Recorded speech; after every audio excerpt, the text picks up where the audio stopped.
ಎಲ್ಲರಿಗೂ ನನ್ನ ನಮಸ್ಕಾರ. ನಾವೀಗ ಬಸ್ಸಾರು ಮತ್ತು ಸೊಪ್ಪಿನ ಪಲ್ಯ ಮಾಡುವುದು ಹೇಗೆ ಅಂತ ನೋಡೋಣ. ನಾನು ಮೋನು ನಂದು ಚಾನಲ್ಗೆ ಸ್ವಾಗತ.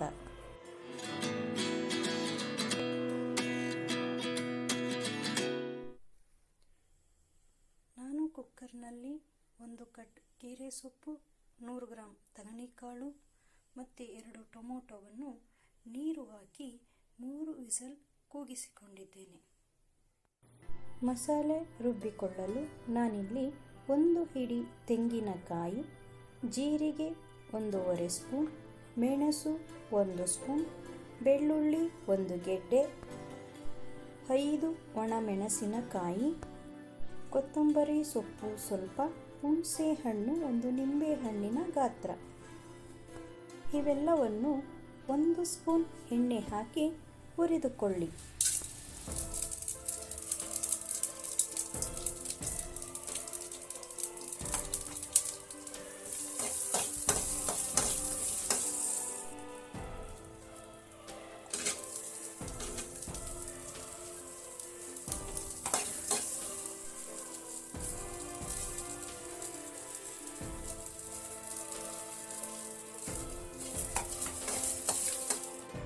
ಇದು ತಣ್ಣಗಾದ ನಂತರ ಮಿಕ್ಸಿಯಲ್ಲಿ ಹಾಕಿ ಬೇಯಿಸಿದ ಸೊಪ್ಪು ಸ್ವಲ್ಪ ಮತ್ತು ಬೇಯಿಸಿದ 2 ಟೊಮೊಟೊವನ್ನು ಸೇರಿಸಿ ರುಬ್ಬಿಕೊಳ್ಳಿ.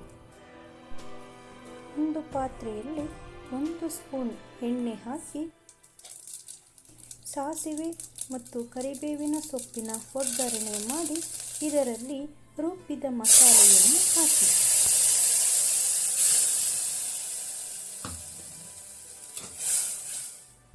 ಈಗ ಇದಕ್ಕೆ ಸೊಪ್ಪು ಮತ್ತು ಕಾಳನ್ನು ಬೇಯಿಸಿದ ನೀರನ್ನು ಇದರಲ್ಲಿ ನಿಮಗೆ ಸಾಂಬಾರ್ ಎಷ್ಟು ತೆಳ್ಳಗೆ ಬೇಕು ಅಷ್ಟು ನೀರನ್ನು ಸೇರಿಸಿಕೊಳ್ಳಿ.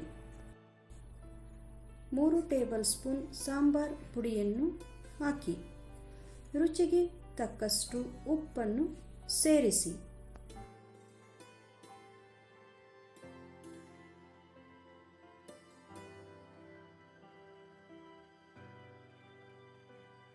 ಐದು ನಿಮಿಷ ಬೇಯಿಸಿ ಕುದಿ ಬಂದ ನಂತರ ಸ್ಟವ್ ಆಫ್ ಮಾಡಿ.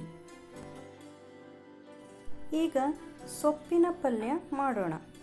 ಮೊದಲು ಬಾಣಲೆಗೆ 2 ಸ್ಪೂನ್ ಎಣ್ಣೆ ಹಾಕಿಕೊಳ್ಳಿ. ಎಣ್ಣೆ ಬಿಸಿಯಾದ ನಂತರ ಸಾಸಿವೆ ಹಾಕಿ 3 ಎಸಳು ಜಜ್ಜಿದ ಬೆಳ್ಳುಳ್ಳಿಯನ್ನು ಹಾಕಿ. ಬೆಳ್ಳುಳ್ಳಿ ಹಾಕುವುದರಿಂದ ಆಸಿಡಿಟಿ ಆಗಲ್ಲ ಮತ್ತು ಘಮ ಎಂಬ ಸುವಾಸನೆ ಬರುತ್ತದೆ. ಇದಕ್ಕೆ ಸ್ವಲ್ಪ ಕರಿಬೇವಿನ ಸೊಪ್ಪು ಮತ್ತು 2 ಈರುಳ್ಳಿಯನ್ನು ಹಾಕಿಕೊಳ್ಳಿ. ಈರುಳ್ಳಿಯ ಹಸಿ ವಾಸನೆ ಹೋಗುವವರೆಗೂ ಚೆನ್ನಾಗಿ ಹುರಿಯಿರಿ. ರುಚಿಗೆ ತಕ್ಕಷ್ಟು ಉಪ್ಪನ್ನು ಸೇರಿಸಿ. ಬೇಯಿಸಿದ ಸೊಪ್ಪು ಮತ್ತು ಕಾಳನ್ನು ಹಾಕಿ ಸ್ವಲ್ಪ ಕಾಯಿ ತುರಿ ಸೇರಿಸಿ ಚೆನ್ನಾಗಿ ಮಿಕ್ಸ್ ಮಾಡಿ. ಈಗ ಸೊಪ್ಪಿನ ಪಲ್ಯ ರೆಡಿಯಾಗಿದೆ. ನೋಡಿದಿರಲ್ಲ, ರುಚಿಯಾದ ಮತ್ತು ಘಮ ಎನ್ನುವ ಬಸ್ಸಾರು ಮತ್ತು ಪಲ್ಯವನ್ನು ನಾನು ಹೇಳಿದ ರೀತಿ ಒಮ್ಮೆ ನೀವು ಟ್ರೈ ಮಾಡಿ. ಹೇಗೆ ಬಂತು ಅಂತ ಕಮೆಂಟ್ ಮಾಡಿ ತಿಳಿಸಿ. ನನ್ನ ಮತ್ತಷ್ಟು ವಿಡಿಯೋಗಳಿಗಾಗಿ ನನ್ನ ಚಾನಲನ್ನು ಪ್ಲೀಸ್ ಸಬ್ಸ್ಕ್ರೈಬ್ ಮಾಡಿ, ಶೇರ್ ಮಾಡಿ, ಹಾಗೆ ಒಂದು ಲೈಕ್ ಮಾಡಿ. ಧನ್ಯವಾದಗಳು.